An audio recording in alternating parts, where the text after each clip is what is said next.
What's up, Hawaiians? I wanted to share with you guys my new favorite oil from doTERRA, and that's Copaiba. You can hear some people calling them Copaiba, but you know, us Hawaiians, we small can get offended when the Malahinis no can pronounce our Hawaiian words. Like instead of saying Kamehameha, they're gonna say Kamehameha. Small kind errors, yeah. So for that sake, I am going to reference to this oil as Copaiba, which is how they pronounce it in South America, where this oil is extracted from. Today, I also wanted to compare Copaiba to Pakalolo. And I'm not comparing the two different plants, but because they're totally made up of different compounds, they're two different species. But what I wanted to compare was the healing properties or the medicinal uses for Copaiba as well as Pakalolo, because you know how we all have like an immune system, we have our cardiovascular system, we have our nervous system, respiratory system. Well, we also have an endocannabinoid system, and Copaiba as well as Pakalolo affects this endocannabinoid system. Yeah, and within our endocannabinoid system, there's two different receptors. There's a CB1 receptor, and then there's a CB2 receptor. Pakalolo going to affect both the CB1 and the CB2 receptors, whereas Copaiba only going to affect the CB2 receptor. Okay, so let's kind of go into detail about that. Okay, so within the Pakalolo plant, there's different parts of the Pakalolo that are going to affect different receptors. So THC, tetrahydrocannabinol, is the ingredient in Pakalolo that will affect the CB1 receptor. This is the part that affects the brain. This is why the psychoactive part in when we smoke Pakalolo, yeah? So this is why people get high. But we also know that THC, tetrahydrocannabinol, is also the highly addictive ingredient in Pakalolo, as well as this is where the carcinogens are, yeah? So carcinogens are cancer-causing agents, yeah? So it kind of bothers me when, you know, when people say that Pakalolo is a cure for cancer. Pakalolo does not cure cancer. In fact, you're increasing your chances of cancer, or you're actually increasing the intensity of your cancer because there are cancer-causing agents in THC, tetrahydrocannabinol. But then there's another ingredient in Pakalolo, which is the hemp oil that affects the CB2 receptors. The CB2 receptors is where all of the healing properties are. Yeah, it alleviates pain, it minimizes pain.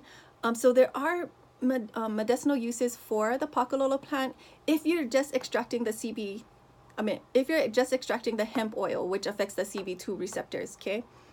And then the other thing that, since we're on the subject of Pakalolo, the other thing that kind of bothers me, because coming from a prevention standpoint,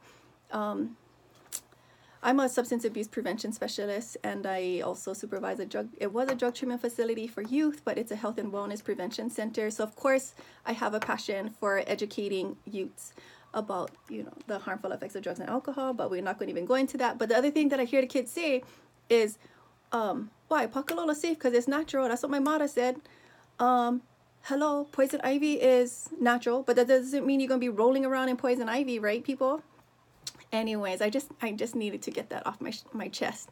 But so again, Pakalolo, there's ingredients in Pakalolo that can affect both the CB1 receptor as well as the CB2 receptors. THC is the ingredient or tetrahydrocannabinol is the ingredient in Pakalolo that will affect the CB1 receptors, which is why people get high.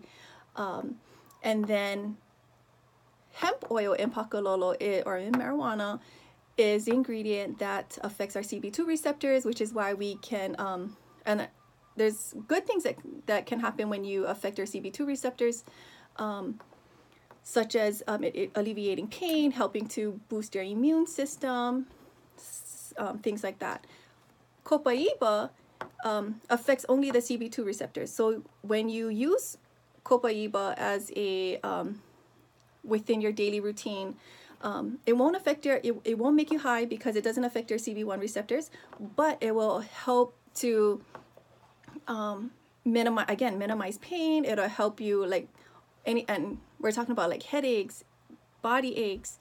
It'll also help to boost your immune system. It will help you with all of the other systems, with your respiratory, with your cardiovascular system. And this is like the main reason why I love Copaiba, because I've been noticing a really good difference, yeah, like with energy, and with my nervous system, like just helping me to calm my nerves, and anxiety, because I suffer from anxiety. Might not look like it, but I use lots of oils. So Copaiba is a really good oil. And again, I'm not comparing Copaiba to Pakalolo as far as the plant itself, but I'm talking about like the healing properties, yeah.